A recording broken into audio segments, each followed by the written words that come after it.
राजा बिशारत साहब से मैं गुजारिश करूंगी कि वो आपको पहले ब्रीफ करें, उसके बाद कुछ अपडेट मैं दूंगी और फिर सवालात के जवाब होंगे। बिस्मिल्लाहिर्रहमानिर्रहीम। सबसे पहले आप तमाम हज़रात का शुक्रिया। जैसा कि आपको मालूम है कि आज लाहौर में PDM का जलसा हुआ और इस जलसे के लिए जो एक हाइप क्रिएट की गई थी और जिस तरह मरियम नवाज़ ने इस जलसे को कामयाब बनाने के लिए लाहौर की गलियों में धक्के खाए, लोगों से शमूलियत की भीख मांगी, उसके बाद आज जो ऐलान लाहौर का रद्द-ए-अमल सामने आया, मैं समझता हूँ कि उसके लिए हम लाहौर के अवाम का शुक्रिया अदा करते हैं कि उन्होंने एक गैर कानूनी गैर आइनी इज्तिमा से इज्तनाब किया और नवाज़ लीग के बयानिए से उन्होंने अपनी अलहदगी का जो है वो सबूत दिया। आपको याद होगा कि पिछले चंद दिनों से ये जो हाइप बनी हुई थी, इस हाइप में तासुर ये दिया जा रहा था कि शायद नून लीग लाखों के हिसाब से लोग मीनार पाकिस्तान पर इकट्ठा कर लेगी और उसके बाद ये उनका पावर शो होगा। और इसी आप सुनते रहे हैं कि कल तक मरियम नवाज़ फरमा रही थी कि या आर होगा या पार होगा। आज ना आर हुआ ना पार हुआ, बल्कि PDM जो है वो ख्वार हुआ। ये बड़ी एक वाज़े से बात है। नून लीग ने अपनी शिकस्त जलसे के आगाज़ पर ही तस्लीम कर ली थी कि जब उन्होंने मीनार पाकिस्तान का चौथाई हिस्सा जो है जलसे के लिए मुंतखब किया और वहाँ पर कुर्सियाँ लगाई। मैं आपको फैक्ट्स बताना चाहता हूँ कि 524 बाय 564 का पिंडाल था और किसी भी इंटरनेशनल स्टैंडर्ड से जो गैदरिंग की असेसमेंट होती है आप करें, जवाब आपको खुद मिल जाएगा कि लाखों का दावा करने वालों ने हज़ारों की गुंजाइश का पिंडाल जो है उसका इंतखाब किया, जो बैक साइड पे बिल्कुल खाली था, वो आपने खुद देखा। मैं यहाँ ये कहना चाहूँगा कि अगर आज के बाद लाहौर में कोरोना केसेस में इजाफ़ा होता है तो उसकी टोटल ज़िम्मेदारी जो है वो इस जलसे के मुंतज़मीन और नवाज़ लीग पर है। और मैं यहाँ ये मशवरा देना चाहता हूँ जो लोग हमारे पंजाब के रहने वाले इस जलसे में शरीक हुए, उनको मैं ये अर्ज़ करना चाहता हूँ कि वो ज़िम्मेदारी का सबूत देते हुए हमारे लिए नहीं बल्कि अपने आप के लिए और अपने ख़ानदानों की हिफाजत के लिए ज़िम्मेदारी का सबूत दें और आज से अपने आप को क्वारंटाइन कर लें, क्योंकि उनका यहाँ आना और यहाँ से वायरस को लेकर जाना मैं समझता हूँ ना उनके लिए मुनासिब है और ना ही उनके ख़ानदान के लिए। यहाँ मैं ये भी कहना चाहता हूँ कि मरियम नवाज़ ज़मानत पर है और एक खातून जो ज़मानत पर है, जिसका बाप जो है वो इश्तहारी है, चचा उसके जेल में हैं, कज़न उसका जेल में है, भाई मफरूर हैं, और देखें किस दलेरी के साथ जो है वो हुकूमत को चैलेंज कर रही है। मैं यहाँ ये अर्ज़ करना चाहता हूँ कि बहैसियत एक आम आदमी के, मैं समझता हूँ जो पढ़ा लिखा आदमी है इस मुल्क का, वो ख़ुद इस बात का एहसास कर सकता है कि ऐसे विजन रखने वाला एक लीडर जो इमरान खान है, विजन रखने वाले लीडर के मतलब खड़ा होकर कह देना जी इमरान खान को कुछ आता नहीं है, उनको समझ नहीं है, तो मैं समझता हूँ कि आज पाकिस्तान का हर शहरी वो ये बात समझ चुका है कि चाहे मरियम नवाज़ हो चाहे बिलावल हो, पहले वो अपना स्टेटस देखें कि उनका स्टेटस क्या है। दो बच्चे खड़े होकर एक विजन वाले लीडर को जो है जब चैलेंज करते हैं तो मैं समझता हूँ इससे बढ़कर इस कौम की कोई बदकिस्मती हो नहीं सकती। आज आपने देखा कि पूरे जलसे में मरियम नवाज़ ने मासवाए अपना, अपने बाप का, अपने ख़ानदान का रोना रोने के कोई दूसरी बात नहीं की। बिलावल आया, उसने कोई कौमी सोच वाली बात की हो या कोई ऐसी बात की हो कि जिससे हम ये अखज़ कर सकें कि ये लोग मुस्तकबिल में पाकिस्तान को लेकर आगे चल सकते हैं। यहाँ आज मरियम नवाज़ ने कहा कि जी नवाज शरीफ का एक भी मुतालबा जो है वो आइन से मुतसादम नहीं था। कौन सा मुतालबा नवाज शरीफ का? नवाज शरीफ तो खुद बजाते खुद आइन से मुतसादम है। एक शख्स जो अदालत से इजाज़त लेकर गया और आज उसको अदालत मफरूर करार दे चुकी है, जिसके बेटे मफरूर, जिसकी बेटी जो है वो ज़मानत पर, और कौन सा इससे ज़्यादा तसादम आइन और कानून के साथ क्या हो सकता है? इसके अलावा मैं आपसे ये अर्ज़ करना चाहता था कि एक और बात उन्होंने की। उन्होंने फरमाया कि जी नवाज शरीफ इस मुल्क को तरक्की की तरफ लेकर जाना चाहते थे, और जो उनके दौर में इस मुल्क के साथ हुआ, इस सूबे के साथ हुआ, मैं समझता हूँ कि आप उसे मुझसे बेहतर जानते हैं। मैं यहाँ ये भी अर्ज़ करना चाहूँगा कि आज का जलसा PTM की क़यादत कौमी सोच से आ रही, कौम को कोई वाज़े गाइडलाइन देने में नाकाम। जो लोग कहते थे कि इस्लामाबाद के लिए लॉन्ग मार्च की डेट देंगे, डेट नहीं देगी, कौम को कंफ्यूज करके एक तरफ चले गए। और मैं समझता हूँ कि जलसे में कि कोई कौमी सोच रखने वाली बात नहीं थी, और ना ही उन्होंने कोई कौमी सोच वाली बात की है। यहाँ मैं ये भी कहना चाहता हूँ कि उन्होंने एक और बात की कि इमरान खान अल्लाह का अज़ाब है। तो मैं समझता हूँ कि इमरान खान पर अल्लाह का अज़ाब नहीं है। अगर वो अपने गिरबान में झांकें तो अल्लाह के अज़ाब में वो मुब्तला हैं, उनका ख़ानदान अल्लाह ताला के अज़ाब में मुब्तला है। कि जो शख्स अपने बाप को कब्र में ना उतार सके वो अल्लाह ताला का अज़ाब है, जो शख्स अपनी बीवी को कब्र में उतार ना सके वो अल्लाह ताला के अज़ाब है, जो बेटे अपनी माँ को कब्र में ना उतार सकें वो अल्लाह ताला के अज़ाब में मुब्तला हैं। तो मैं समझता हूँ जिन पर पहले से अल्लाह ताला का अज़ाब नाज़िल हुआ है, वो दूसरों के अगर अल्लाह ताला के अज़ाब की बात करते हैं तो उन्हें पहले अपने गिरबान में झांकना चाहिए। इसके बाद मैं ये कहना चाहता हूँ कि आज का जलसा कुल्ली तौर पर एक अनलॉफुल असेंबली थी, गैर कानूनी जलसा था। इस जलसे के मुंतज़मीन, इस जलसे के बाकी जो अरेंजमेंट्स करने वाले लोग हैं वो, और जो लोग जिन लोगों ने मीनार पाकिस्तान जो हमारी एक नेशनल हेरिटेज है उसको नुकसान पहुँचाया, उनके ख़िलाफ़ भरपूर तरीके से कानूनी कार्रवाई होगी और इंशाअल्लाह ताला उन्हें कानून के शिकंजे में लाया जाएगा। बारहा उन्हें इस बात का बावर कराया गया कि खुदारा वो इस मुल्क के साथ तो खेल चुके हैं, इस मुल्क को तबाही के दाने पर ला चुके हैं, लेकिन बराए मेहरबानी अब इस सूबे के अवाम जो हैं उनकी सेहत से ना खेलें। लेकिन उन्होंने हुकूमत की बात नहीं सुनी, उन्होंने हमारी हेल्थ एजेंसीज़ की बात नहीं सुनी, उन्होंने अपनी मर्ज़ी की। और मैं फिर इस बात को दोहराना चाहता हूँ कि कल से जो इस सूबे में कोरोना के हवाले से इन्फेक्टिविटी की रेशो बढ़ेगी उसकी मुकम्मल तौर पर ज़िम्मेदारी जो है इन लोगों पर आयद होगी। और मैं समझता हूँ कि इस सूबे में जो एक सूबा इस वक्त माशी तौर पर, हमारा मुल्क माशी तौर पर तरक्की कर रहा था, अगर उसको एक दफ़ा फिर ये डिरेल करना चाहते हैं तो यही लोग ज़िम्मेदार होंगे जो इससे पहले भी पाकिस्तान की तरक्की के मुखालिफ लोग थे। जी मैं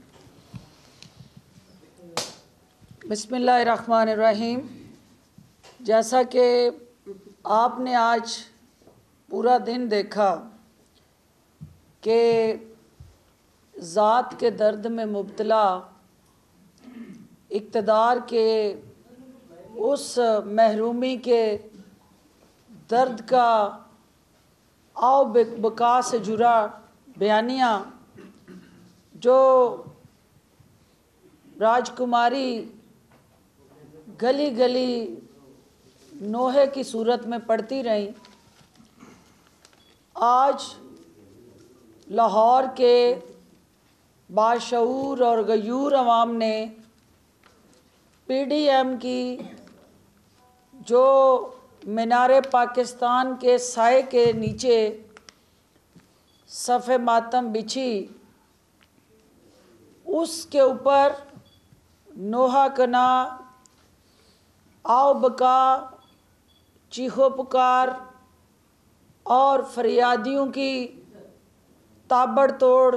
तकारीर आपने सुन ली। आज हमें वज़ीर आला पंजाब उस्मान बुज़दार साहब की तरफ से और हुकूमत पंजाब की तरफ से पंजाब की तमाम law enforcement agencies, Punjab police, इंतज़ामिया और सिक्योरिटी के तमाम इदारों को खराज तहसीन पेश करना है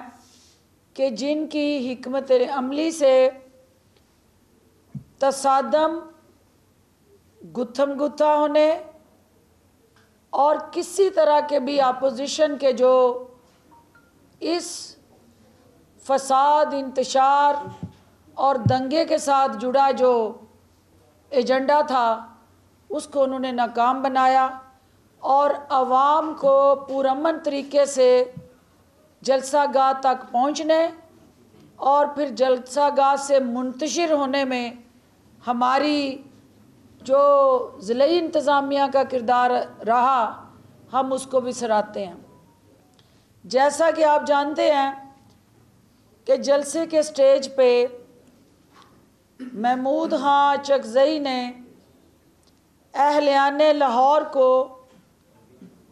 आपकी पाकिस्तान दोस्ती, धरती माँ के साथ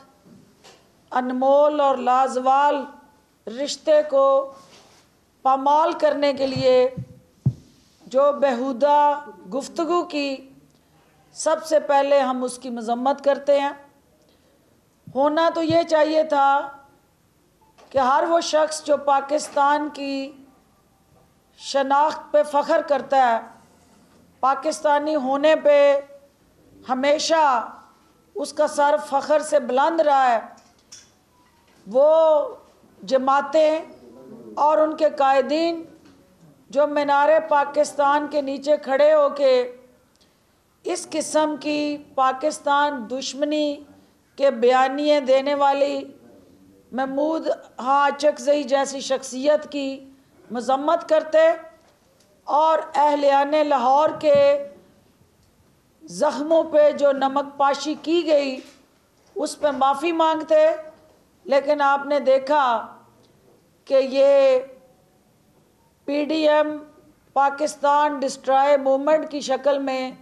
ये जत्था जो निकला है, इनका मकसद पाकिस्तान को अदम इस्तेहकाम का शिकार करना, पाकिस्तान को कमज़ोर करना और बैनुल-अक़वामी आलाकारों के हाथों खिलौना बनना। तो लिहाजा इनकी खामोशी इस बात की अक्कासी करती है कि ये गठजोड़ जो है वो इक़्तिदार के साथ साथ पाकिस्तान के मुखालिफिन के लिए भी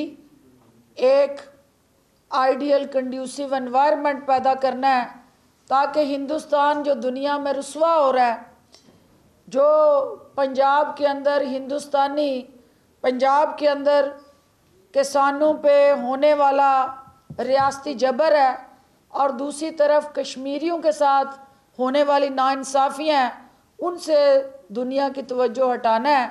और ये साबित करना है कि पाकिस्तान के अंदर भी जलसे जुलूस हो रहे हैं, वहाँ रैलियाँ हो रही हैं और हुकूमत मुखालिफ मुजाहरे हो रहे हैं। आज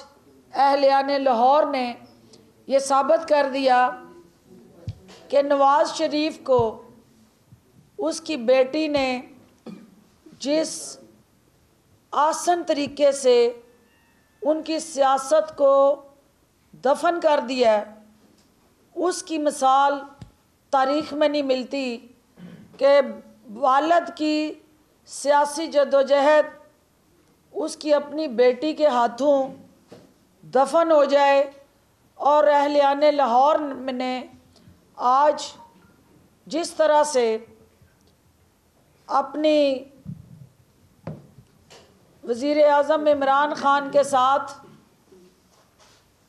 एक ऐसे शहरी के तौर पे जिन्होंने हमेशा हक़ का बोलबाला किया, जो ट्रेंड सेटर्स हैं और जो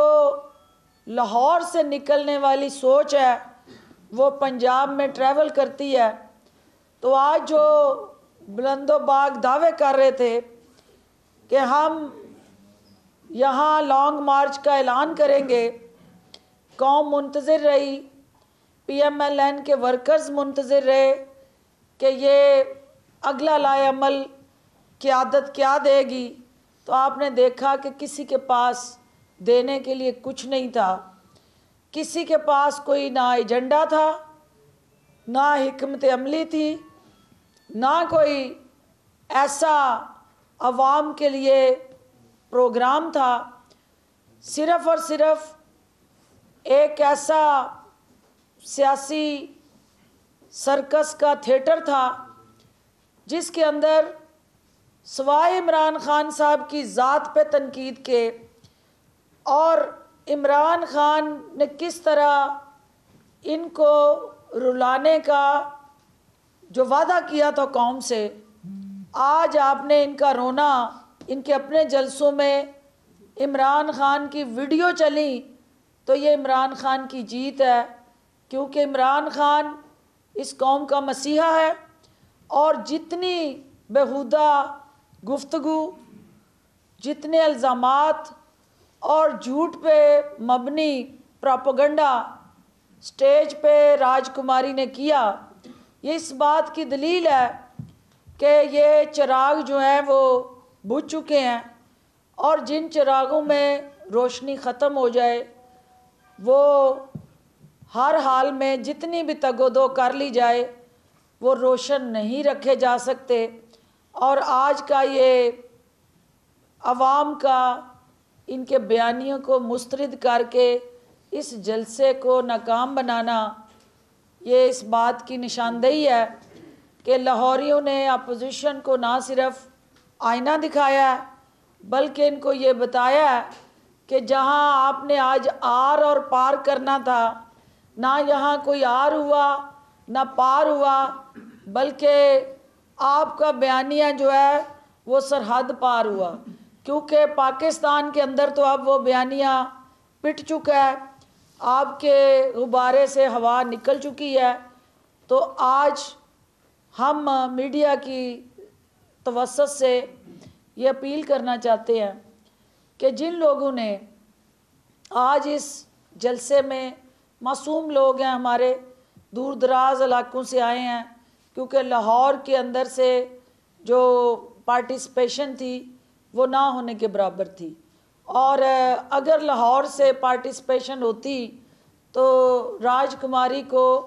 जाती उम्रा के महल से निकल के मीनार पाकिस्तान पहुंचने में सिर्फ चंद मिनट लगे, घंटे भी नहीं लगे। तो ये इस बात की अक्कासी करता है कि जो बाहर से मौलाना फजलुर रहमान मदरसे के तालिब इल्म लाए, जो पीपल्स पार्टी के जियाले, उन्होंने आके इस जलसे में पार्टिसिपेट किया। ये तोहफ़ा जो कोरोना का शहर शहर और गली गली महल्ले महल्ले लेके जाएंगे, वो हमारे लिए एक चैलेंज है और उससे निपटने के लिए हम ये जो हमारी ट्रेस टेस्टिंग और क्वारंटीन की TTQ की जो स्ट्रेटजी है उसी को हम इम्प्लीमेंट करेंगे। आज चूँकि हेरिटेज, नेशनल हेरिटेज को डैमेज किया गया, जैसा कि राय साहब ने बताया, खुद इनके वज़ीर आला ने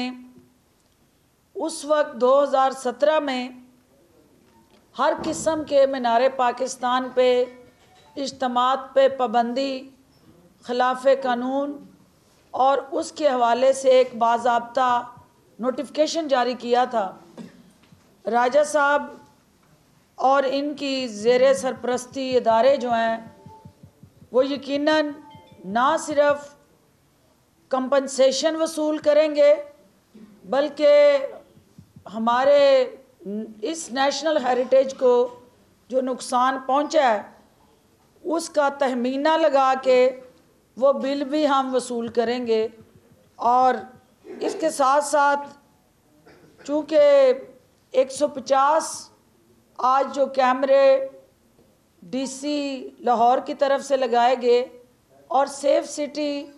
का जो हमारा प्रोजेक्ट है, हज़ारों कैमरे,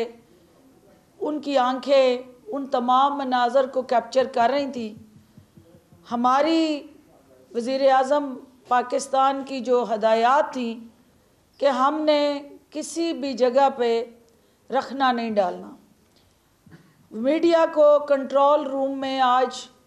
जो मंज़र दिखाए गए, ये अपोजिशन के लिए वो लेसन है, वो सबक है जिससे इन्हें सीखने की ज़रूरत है कि अवाम आपके करप्शन ज़दा चेहरों से और आपकी स्याहकारियों से तंग आ चुके हैं। अवाम वज़ीर आज़म इमरान ख़ान को अपना मसीहा समझते हैं और वो ये जानते हैं कि इस पाकिस्तान को सिर्फ़ और सिर्फ वज़ीर आज़म इमरान ख़ान की क़यादत में तरक्की और खुशहाली के मनाज़िल तय करते हुए आगे बढ़ाया जाएगा और इंशाअल्लाह कौम को हम मायूस नहीं करेंगे। बहुत शुक्रिया। अच्छा डॉक्टर साहब, ये फरमाइएगा कि आज जो पीडीएम की जानिब से जलसा किया गया है, इसमें अभी तक कितनी बड़ी तादाद सामने आई है कि टोटल लोगों की तादाद कितनी थी? 8,000 थी, 10,000 थी, 20,000 थी, या लाखों का जो दावा किया गया था वो था? और साथ ये भी राजा साहब भी इस बात का जवाब दे दें कि कौन कौन से मुकदमात हैं जो आज इस हवाले से दर्ज किए जाएंगे। पहले राजा साहब जवाब दें। देखिए जी, सबसे पहला तो ये है कि ये एक गैर कानूनी इज्तिमा था और जैसे अभी मोहतरमा फरमा रही थी कि गवर्नमेंट जो है वो किसी सूरत भी पीडीएम को ये मौका नहीं देना चाहती थी कि एक तसादम की सूरत हाल पैदा हो। हमने उस तसादम की सूरत हाल से बचने के लिए इन्हें जलसा करने दिया, लेकिन चूँकि ये एक गैर कानूनी इज्तिमा था और गैर कानूनी इज्तिमा के मुतल्लिक जो हमारी इन्फेक्शियस डिजीज़ कंट्रोल एक्ट है उसके तहत कार्रवाई होगी और बाकायदा मुकदमात भी दर्ज होंगे, जलसा अरेंज करने वालों के ख़िलाफ़ भी होंगे, जो भी ज़िम्मेदार होंगे उनके ख़िलाफ़ कार्रवाई होगी। क्या कल से गिरफ्तारी बारी बारी कर बता दीजिएगा कि शहबाज शरीफ से मुलाकात के लिए बिलावल ने कोई दरख्वास्त दी है आपको? कल वो जेल में मुलाकात के? देखिए, इस वक्त तक होम डिपार्टमेंट में हमें कोई दरख्वास्त मौसूल नहीं हुई। उनकी दरख्वास्त आएगी, फिर उस पर गौर किया जाएगा, फिर फैसला किया जाएगा।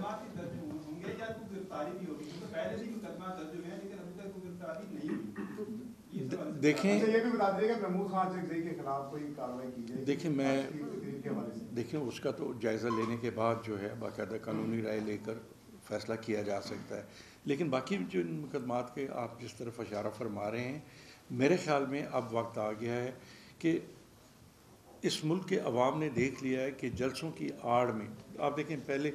सबसे पहले गुजरांवाला में जलसा हुआ, वहाँ एक मुल्क दुश्मन बयानिया सामने आया, उसके बाद कराची में एक मुल्क दुश्मन बयानिया समझ आया, फिर इन्होंने उससे राय फरार इख्तियार की, मुल्तान में थोड़ा सा उसमें कमी आई, आज लाहौर में आपने देखा कि उससे बिल्कुल फरार इख्तियार कर गए। नहीं तो बहुत कुछ कहा जा रहा था कि ये भी होगा, वो भी होगा, फ़लाँ की तकरीर भी चलेगी, फ़लाँ का बयानिया भी आएगा, लेकिन मैं समझता हूँ कि अब उन्हें ख़ुद भी इस बात का एहसास हो रहा है कि उनका बयानिया अवाम में चल नहीं रहा और उनका बयानिया एक मुल्क दुश्मन बयानिया है, और जिन लोगों ने कानून को हाथ में लिया है उनके ख़िलाफ़ कार्रवाई होगी, क्योंकि मैं समझता हूँ कि ये लोग जो हैं वो उन लोगों में इनका शुमार नहीं है कि जो बात को समझे। जब तक इनके खिलाफ सख्ती से कार्रवाई नहीं होगी इनको समझ नहीं आएगी। इसमें सिर्फ एक चीज़ ऐड कर लें कि जो पाकिस्तान के गद्दार होते हैं, गद्दारों का अंजाम जो है वही होगा जो पाकिस्तान के दुश्मनों का हुआ, और कौम जो है वो गद्दारों को माफ़ नहीं करेगी। मीनार पाकिस्तान, क़याम पाकिस्तान की करारदाद उस वक्त की अप्रूव होने की जगह है जो हमारे लिए एक कौम की यकजहती की अलामत है, और उसके साए तले लाहौरियों को ताने दिए गए और जिस तरह के तारीख़ के औराक को मसाक किया गया, ऐसे गद्दारों का अंजाम कानून के शिकंजे में ला के आनी हाथों से निपट के बरूए कार जो कहा राय साहब ने कि हम कानूनी और आइनी तौर पे जायज़ा लेंगे। आपने देखा कि एक कैबिनेट, फेडरल कैबिनेट ने थ्रू सर्कुलेशन एक अमेंडमेंट्स भी आई हैं और कुछ इख्तियारात भी दिए गए हैं इसी तरह के गद्दारों का इलाज करने के लिए कि अब ये नहीं हो सकता कि आप पाकिस्तान को गालियाँ दें, पाकिस्तान के कौमी सलामती के इदारों को मुतनाज़ा बनाएं और खामोश तमाशाई बन के हम आपको वो इजाज़त दें कि आप स्टेजों पे बैठ के उस अमल को दोहराते रहें। तो ये एक ऐसा अमल है जिसकी ना आवाम चाहते हैं और ना हुकूमत चाहती है कि इस किस्म के बयानिए जो है वो पब्लिक में मार्केट हों। तो इसके लिए इंशाल्लाह हम मुनासिब कार्रवाई और आइनी और कानूनी तरीक़ाकार के तहत ऐसे अनासर की सरकोबी के लिए लाए अमल बनाएंगे। डॉक्टर साहब ये बताइएगा कि जो बात आपने की है कि कल एक बिल जो है ऑर्डिनेंस की शक्ल में कल लाया गया कि पाकिस्तान रियासत मुखालिफ बयानिया नहीं चलेगा। आज मरियम नवाज़ ने इंतहाई संगीन इल्ज़ाम लगाया है कि हमें कहा जा रहा है मुज़ाकरात करो, डायलॉग करो, जबकि कौमी असम्बली और सेनेट को एक रिटायर्ड कर्नल चला रहा है और इस्लामाबाद में मौजूद हर आदमी को पता है कि वो रिटायर्ड कर्नल कौन है। क्या जो हुकूमत लाई है, बिल लाई है या नोटिफिकेशन लाई है, क्या मरियम नवाज़ का ये क्लेम उसमें फॉल करता है और क्या वाकई इस्लामाबाद पाकिस्तान की कौमी असम्बली और सेनेट को कोई रिटायर्ड कर्नल चला रहा है इस वक्त? ये सारी एक बीमार जहनीत की अलामतें हैं और नफ्सियाती मरीज़ जो हैं वो पागलपन में इस किस्म की गुफ्तगू करते हैं और हर पागल का इलाज जो है उसके लिए दवाई मैसर है और वक्त आने पे सबको मर्ज़ के मुताबिक दवाई देना डॉक्टर का काम है और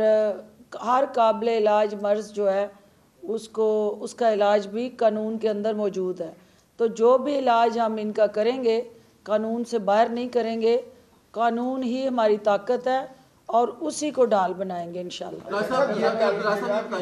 ये बताइए कि हुकूमत, अपोजिशन ये कह रही है कि हुकूमत बार बार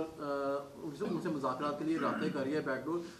जबकि बिलावल भुट्टो ज़रदारी ने भी ये कहा है कि हुकूमत अब मुज़ाकरात के लिए राब्ते करने बंद करे, अब सिर्फ लॉन्ग मार्च ही होगा। तो अभी हुकूमत के पास क्या ऑप्शन है? उनके मजीद जो मुज़ाकरात बैकडोर वो करने हैं या कोई क्रैकडाउन करेंगे लॉन्ग मार्च से पहले? क्या ऑप्शन है? हमें ना तो क्रैकडाउन की ज़रूरत है ना मुज़ाकरात की ज़रूरत है। प्राइम मिनिस्टर साहब ने एक पॉलिटिकल अपनी विजन के तहत दावत दी है और मैं समझता हूँ कि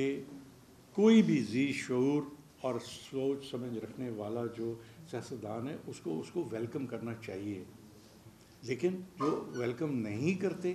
वो उनका अपना फ़ैसला है। लेकिन हमें उनसे कतई तौर पर कोई खौफ नहीं है कि हम गिरफ्तारियां करें या हम और क्रैकडाउन करें। आपने देखा कि लाहौर के जलसे के मतलब कितना कहा जा रहा था कि जी रास्ते बंद कर दिए जाएंगे, गिरफ्तारियां की जाएंगी, अपना डिटेंशन ऑर्डर्स जारी किए जा रहे हैं। एक डिटेंशन ऑर्डर पूरे लाहौर में नहीं जारी हुआ, एक रास्ता बंद नहीं हुआ, किसी जगह कोई रुकावट खड़ी नहीं की गई। अगर उसके बाद इनका ये हाल है तो फिर आप आगे अंदाज़ा खुद लगा सकते हैं। और दूसरी बात ये है कि मुज़ाकरात उनसे किए जाते हैं जो मैटर करते हों, तो जो मैटर ही ना करते हों, आज आपने उनकी औकात नहीं देख ली। तो जिनकी औकात जो है घर के अंदर रुसवाई उनके नाम लिख दी गई है, तो उनसे ब्लैकमेल हो के उनकी धमकियों और गीदड़ बबकियों के बाद हम किसी से मुज़ाकरात नहीं करेंगे। मुज़ाकरात जो है सिर्फ पाकिस्तान के आवाम के मफाद में, कौमी मफाद में, मुल्की मफाद में वो पार्लियामेंट के अंदर जो हमारी कमेटी है वो करे और ज़ात के मफाद के लिए जो भी अपोजिशन चाहती है कि हमारी ज़ात के साथ जुड़े जो मुकदमात हैं उस पर मुज़ाकरात करें, तो उसकी ना वज़ीर आला पंजाब और ना वज़ीर आज़म पाकिस्तान कोई भी उसकी इजाज़त नहीं देगा। बिलावल ने ये कहा है, मैडम बिलावल ने ये कहा कि हमारी जंग इक़्तिदार की नहीं, रोटी कपड़ा मकान की है, जबकि हुकूमत है वो आवाम को रिलीफ देने में मुकम्मल तौर पर नाकाम हो चुकी है। क्या इस जलसे के बाद आप अमली तौर पे आवाम को महंगाई और रिलीफ देने के लिए कोई इक़दाम करें? देखिए इसमें दो चीज़ें हैं। आपने देखा कि कल प्राइम मिनिस्टर साहब ने बड़े कैटेगोरिकली चीनी के हवाले से बात की कि प्राइसेस नीचे आ रही हैं, दीगर जो अशय खुर्दनोश हैं उनकी कीमतें भी नीचे आ रही हैं और इंशाअल्लाह ताला मज़ीद नीचे आएंगी, आवाम को रिलीफ मिलेगा। दूसरी मैं ये अर्ज़ करना चाहता था कि आपने देखा 2 दिन पहले चीफ मिनिस्टर पंजाब ने जो पंजाब के लिए एक पैकेज दिया है, लाहौर के लिए पैकेज दिया है, पंजाब के तमाम बड़े शहरों के लिए जो पैकेज दिया है, तो जब इस पर अमल दरामद शुरू होगा तो नेचुरली उसका फल इसी सूबे के अवाम ने खाना है, इसी सूबे में जो है इकनॉमिक एक्टिविटी आएगी और इसी सूबे में डेवलपमेंट इंशाअल्लाह ताला होगी। तो देखें, जो मैं समझता हूँ कि जो 1 साल ये कोविड के हवाले से जिन मुश्किल हालात से मौजूदा गवर्नमेंट गुजरी है और जिस तरह कोविड का इन्होंने मुकाबला किया है हमारी गवर्नमेंट ने, और जिस तरह इकॉनमी को भी उसके साथ बहाल न सिर्फ बहाल रखा बल्कि उसको बेहतरी की तरफ लेके गए हैं, इसका क्रेडिट प्राइम मिनिस्टर साहब को जाता है और चीफ मिनिस्टर साहब को जाता है और इंशाअल्लाह ताला इसमें मज़ीद बेहतरी आएगी। और बिलावल एक बेटे ऐड कर लें कि बिलावल भुट्टो साहब सिर्फ ये बता दें कि सिंध की हुकूमत जो है जहाँ वो तीसरी दफ़ा इक़्तिदार में आए हैं, उस सूबे के अंदर से वो कचरा कब उठा रहे हैं, वहाँ बारिश के बाद की कश्तियाँ लोगों ने डाल के अपने घरों तक पहुँचे, तो वहाँ 3 दफ़ा उस सूबे के अंदर इक़्तिदार में रहने वाली जमात जो है आज तक वहाँ रोटी कपड़ा मकान तो दे नहीं सकी। तो बाकी पाकिस्तान पूरे में ये सिर्फ दीवाने की भड़कें हैं, ये सिर्फ इंशाअल्लाह इमरान खान ही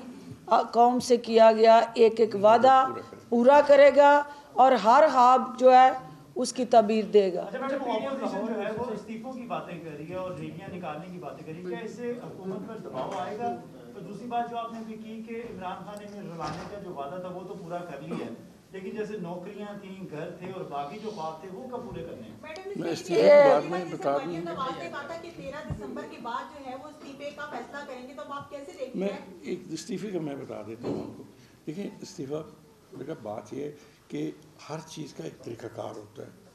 जिस तरह मेंबर असेंबली का मेंबर बनने का एक तरीक़ाकार है ना, उसी तरह उस मेंबरशिप के ख़त्म होने का भी एक तरीक़ाकार है। जो शख्स जेन्युइनली इस्तीफ़ा दे उसको इस्तीफ़ा स्पीकर पंजाब असेंबली के पास या अगर MNA तो स्पीकर नेशनल असेंबली के पास जमा करवाना पड़ता है। मैं छोटी सी मिसाल देता हूँ, आप एक अदारे में काम कर रहे हैं, उस अदारे से आप इस्तीफ़ा देना चाहते हैं, तो आप इस्तीफ़ा मुझे या मैडम को दे दें तो उसकी कोई तुक तो नहीं बनती। तो मैं समझता हूँ कि इस्तीफ़े का एक मजाक है, इन लोगों ने उसको भी मजाक बनाया हुआ है। और बिलावल साहब जो बात करते हैं, मतलब उन्हें इस बात का एहसास नहीं है कि आप कौन होते हो इस्तीफ़ा लेने वाले। अगर किसी ने असेंबली से इस्तीफ़ा देना है तो आप कहो कि स्पीकर के पास जमा करवाएं, वो कहते हैं नहीं मुझे दें। आप कौन होते हो? आपका उसको दिया हुआ इस्तीफ़ा कोई माने नहीं रखता। जो इस्तीफ़ा देने वाले लोग हैं, मैं उनके मतलब आपको बता दूँ, ये एक कॉन्ट्रैक्ट होता है। कॉन्ट्रैक्ट का मतलब एक कॉन्ट्रैक्ट है, उसकी 2 पार्टीज़ हमेशा होती हैं। एक पार्टी साइन करने वाली होती है, दूसरी एक्सेप्टेंस वाली होती है। जब इस्तीफ़ा देने वाला किसी फोरम पर भी उस कॉन्ट्रैक्ट पर साइन कर देता है कि मैं मुस्तफ़ी होने का फ़ैसला करता हूँ, तो वो अपने फ़र्ज से फारिग हो गया। फिर वो बाल दूसरे कोर्ट में चली जाती है, एक्सेप्टेंस वाले के पास। और मैं समझता हूँ इखलाकी तौर पर, आइनी तौर पर, कानूनी तौर पर, और सबसे बढ़कर मैं फिर दोहराता हूँ इखलाकी तौर पर, अगर एक दफ़ा बंदा अपनी इस इंटेंट का इजहार कर देता है कि मैं मुस्तफ़ी हो रहा हूँ, तो फिर गैरत का तकाजा ये है कि अपने उस दस्तखत पर कायम रहे और असेंबलियों का रुख ना करे।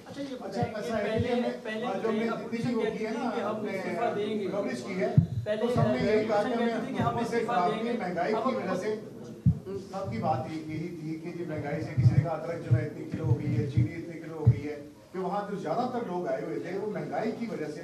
महंगाई का रोना रो रही थी। और वो लेकर क्या गए हैं? इनसे क्या लेकर गए हैं? जितने लोग जलसे में आए थे वो लेकर कोरोना गए हैं। क्या उनकी इस मुल्क की मीशत को बहाल करने के लिए कोई फार्मूला सामने आया? क्या इन्होंने वे फॉरवर्ड दिया? दोनों जो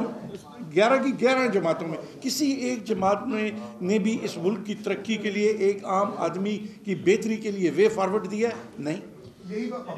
दिया। हुकूमत तो कर रही है और करेगी भी। इसमें आपका ये वैलिड सवाल है कि इस वक्त जो महंगाई के हवाले से हमारे लोग परेशान हैं, ये मत भूलें कि हमें उसका एहसास नहीं है, ये मत भूलें कि इमरान ख़ान के दिल में इस आवाम की परेशानी का दर्द नहीं है। दोनों चीज़ें एग्जिस्ट करती हैं, एहसास भी एग्जिस्ट करता है, दर्द भी एग्जिस्ट करता है। लेकिन देखना ये है कि ये कौन दवा देने की बात करते हैं जिन्होंने इस आवाम को दर्द दिया। इन्होंने दवा देनी है, ये नहीं दे सकते, क्योंकि ये ही इन्हीं की वो मुआशी बदहाली, इन्हीं की वो माशरती नाइंसाफ़ी, इन्हीं का दिया हुआ जुल्म जबर और अदारों की बेतुकीरी का खमियाजा अवाम महंगाई की शक्ल में भुगत रही है। हम तो पहली दफ़ा PTI की हुकूमत इक़्तिदार में आई है, तो जो 35 साल से बारियां लगा रहे थे उनके ये सारे तबाह हाली का जो सफ़र इन्होंने शुरू किया है, इसको हम ठीक कर रहे हैं। हम इंशाल्लाह उस दिन सुरखरू होंगे अवाम की अदालत में जिस दिन हमने महंगाई के जिन को काबू किया और हमारी तमाम तार पॉलिसीज़ का महवर और मरकज़ 1 पॉइंट एजेंडे पे है कि हमने किस तरह ज़हीरा अंदोज़ों को कैफ़रे किरदार तक पहुँचाना है, किस तरह नजायज़ मुनाफाखोरों को अवाम के कटहरे में लाना है, और किस तरह से हमने वो माफियाज़ जो मसनूई महंगाई पैदा करने में मसरूफ़ अमल हैं उनको हमने मंतकी अंजाम तक पहुँचाना है। ये सब करने के लिए जहाँ हुकूमत को अपनी अवाम दोस्त पॉलिसीज़ लानी है, वहाँ उसके साथ साथ मीडिया का बड़ा अहम किरदार है इनको बेनकाब करने के लिए। और ये ऐसी जंग है जो मीडिया के बगैर हम नहीं जीत सकते। इंशाल्लाह आपकी ताकत से जीतेंगे। Thank you.